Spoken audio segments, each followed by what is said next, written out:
Karibu. Kwa majina yangu naitwa Joseph Wededa James, ni katibu wa mbunge wa jimbo la Chato Kusini, jimbo la Mheshimiwa Pascal Lucas Rutandula. Mimi kwa siku ya leo niko happy, nina furaha sana. Kwanza kwa wilaya yetu ya Chato ilikuwa na kipindi kirefu sana hatukuwahi kuwa na VECO.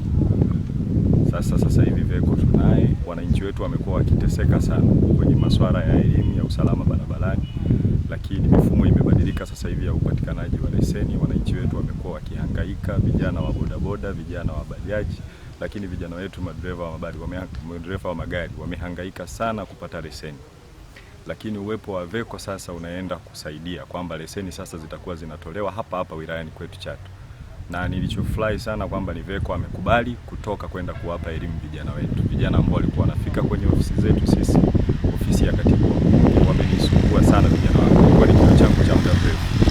Tumehangaika sana kufanikisha hili, lakini sasa vijana kwa sababu wapo kwa hii fursa ambayo VECO yeye amekubali kutoka ofisini kwenda kuwafuata huko waliko, kwa sababu pengine ni kwa changamoto za vipato vyao. Vipato vyao wananchi wetu vimekuwa ni vipato vya chini. Unachukulia tu mfano mtu kama bodaboda, labda kipato chako let's say ni shilingi 10,000, atoke huko kuja kufuata elimu huko inakuwa ni changamoto kidogo. Lakini sasa VECO atatoka mmoja, anaenda nakutana na makundi ya vijana wa bodaboda wengi, anawapa elimu ya pamoja, watu wanaelewa. Lakini upatikanaji wa leseni sasa, ni waombe vijana kwamba hii imekuwa ni fursa kwetu. Vijana wenzangu, tuitumie hii fursa, tumtumie VECO huyu ambaye tumempata kwenye wilaya yetu, ili sasa tujifunze hayo mafunzo, tuweze kupata leseni, tuendelee na kazi, tuepukane na hizi changamoto ambazo tumekuwa tukisumbuliwa kila siku.